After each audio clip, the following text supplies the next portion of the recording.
podcast pertama kita, guys. Betul. Nah, sebelum kita masuk materi kita, lebih baik kita perkenalan dulu nggak sih dari teman aku yang paling kiri? Halo semuanya, perkenalkan nama aku Desti Permatasari. Aku Santi Herawati. Aku Anissa Rizkyani. Aku Ida Zulfani. Aku Mutia Salsabila. Kalian udah tahu belum sih neokolonialisme itu apa? Yang penjajahan itu bukan? Iya benar. Yang Belanda itu bukan sih? Bukan. Nah, jadi neokolonialisme ini metode kata kolonial yang berarti tanah permukiman atau jajahan.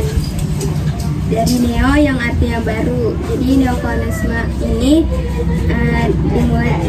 dikenal pada tahun 1951. Oh, jadi intinya neokolonialisme ini penjajahan baru. Iya. Sama kayak namanya dong, Neo. Oh iya. Ada pembagian masa-masanya. Yang pertama ada masa pasca Perang Dunia II, terus yang ada Perang Dingin, dan kemudian ekonomi global, dan terakhir budaya dan media. Oh, banyak ya? Awalnya kita bener perang fisik, pakai senjata segala macam, sampai akhirnya budaya dan media menjadi aspek yang bisa dikatakan sebagai penjajahan. Terus contoh-contoh neokolonialisme itu apa sih? Itu yang pertama itu ada dominasi ekonomi dan investasi asing. Ada yang tahu nggak sih apa itu? Banyak perusahaan asing yang memiliki pengaruh besar dalam perekonomian Indonesia seperti dalam sektor minyak gas dan pertambangan. Contohnya itu apa sih? Oh, jadi berarti negara-negara luar tuh banyak yang nanam modal ke Indonesia ya, kayak misalkan di Papua. Kan kita tuh punya tambang emas nggak sih? Oh iya. Kan. Terus sebenarnya itu tuh punya kita kan, tapi yang ngelolanya tuh malah orang-orang luar negeri. Jadinya kita tuh dapat keuntungannya tuh nggak 100%, kayak cuma di 20%, terus 80%-nya buat luar negeri. Kayak kita yang rugi nggak sih kak kalau kayak Iya, gitu? padahal kita yang punya. Betul. Tapi karena kita nggak bisa ngolahnya, jadi ya gimana? Betul. Padahal kita bisa tahu ya kayak ini sendiri, ngelola sendiri.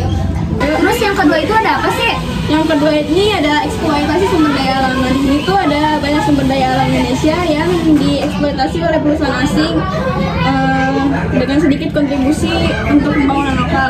Buat contohnya tuh apa sih? Kayak yang Cina ngasih modal ke Indonesia bukan sih? Bukan, itu bukan sumber daya alam. Kelapa sawit juga sih. Iya benar. Nah ya berarti kayak kelapa sawit ini tuh kayak banyak nih di Indonesia. Iya di Indonesia. Di ekspor. Di ekspor ya? Impor. Oh iya, diimpor dari Indonesia.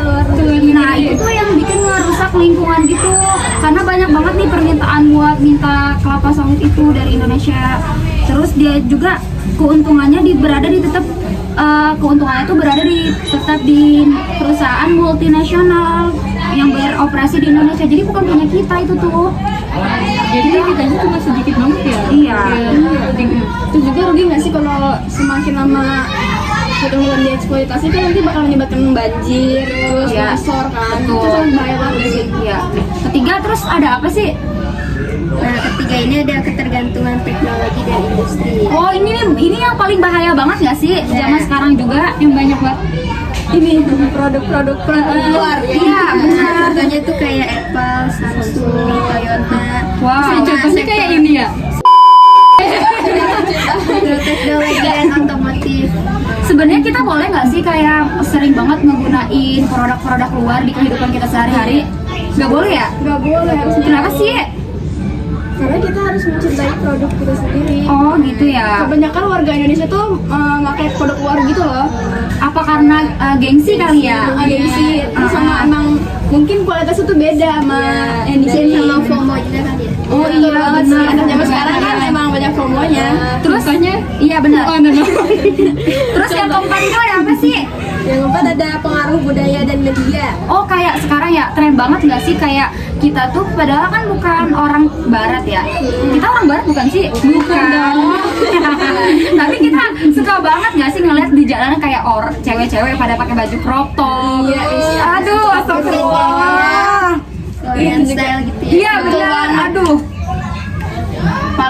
Terus ada media juga nggak sih mempengaruhi banget nih media ini, kayak sekarang itu kayak zaman banget TikTokan. Iya, biar kayak gitu deh. Terus banyak juga kayak mendengarkan musik dari luar ini. Oh iya. Kayak dari Korea kemarin yang Jadi Jennie. anak-anak Indonesia sekarang tuh kayak jarang hafal banget nggak sih lagu-lagu daerah? Ya, lagu wajib juga. Mereka tuh lebih mencintai lagu-lagu yang dari luar gitu loh. Lebih ke tempatnya sering dengarnya ya lagu luar gitu daripada lagu kita sendiri ya. Dari contoh yang tadi kita bahas pasti ada dampak positif dan negatifnya ya. pasti banget nggak sih? Dampak positifnya itu infrastrukturnya kita jadi lebih bagus nggak sih? Benar banget. Contohnya Yang kereta-kereta itu. Iya. dari itu ya. Dari Cina itu yang kereta bus itu. Ya, tapi itu dari Bandung ke Jakarta. itu yang Cina minjem unit ke Indonesia. Iya, betul. Berarti di bidang infrastruktur ini negara kita tuh lebih maju nggak sih, kayak dari jalannya, dari apanya, dari pelabuhannya, fasilitas-fasilitasnya. Cuman satu dampaknya Jadi banyak Banyak utang. Ya, sebenarnya sama aja sih. Negara kita jadi maju tapi ya sama kita banyak utang. Oh, benar, kita berarti Indonesia masih banyak utang. Tolong ya. lupa. Tolong dibayar Terus ya, Pak. kedua ada apa lagi sih di bidang apa? Akses teknologi dan pengetahuan. Jadi berarti kita tuh di Indonesia ini agak minim ya pengetahuan kita. Betul banget. SDM rendah. Terus di bidang teknologi juga ya, kayak smartphone banyak banget nih dari luar ya. Masuk ke Indonesia. Nah, dibeli juga. Tapi jarang yang pakai produk Indonesia ya. Betul banget. Malah produk Indonesia sekarang itu lebih tersingkirkan gak sih sama produk-produk yang branded, yang lebih bagus. Kayaknya anak zaman sekarang aja nggak tahu deh merek buatan Indonesia. Iya, benar. Mereka tuh lebih memilih kayak ini nggak sih? Kalian tahu nggak produk Indonesia itu apa? Ada Beto, Betul. Ada Evercross, tapi saya mau udah gak ada. tapi dulu kita pakai, Iya. masih merasakan memakainya. Masih SD. Iya. Tapi kayaknya kalau anak zaman sekarang yang Gen Alpha, kayaknya Gak bakal Pernah tahu ya? ya. Iya. Mutia pernah nggak? Kayaknya enggak Enggak, dia. Mutia dari lahir udah iPhone. Wah, kamu tidak mencintai produk lokal. Wah. Terus pengaruh budaya asing juga. Apa? Tadi dampaknya yang kata pakai crop top. Nah, bener tuh. Terus budaya asing tuh lebih ini nggak sih, kayak lebih banget disukain banget ya sama Lebih kita. familiar. Ya, berarti bisa mengancam identitas kita nggak sih? Betul. Betul. Ya, identitas budaya lokal kita hampir kayak mau hilang, kayak reog di Ponorogo nggak sih? Ya, Iya, hampir hilang. Iya. Terus yang rendang. Oh, Ya, yang diakui oleh Malaysia. Malaysia. Batik juga ya? Iya, batik juga. Aduh. Makasih itu. Wah. Terus juga ada pengaruh budaya asing nggak sih? Iya. Yang apa? Yang pakai crop top itu negatif ya. Oh, itu negatifnya. Terus ada apa lagi sih selain pengaruh budaya crop top itu?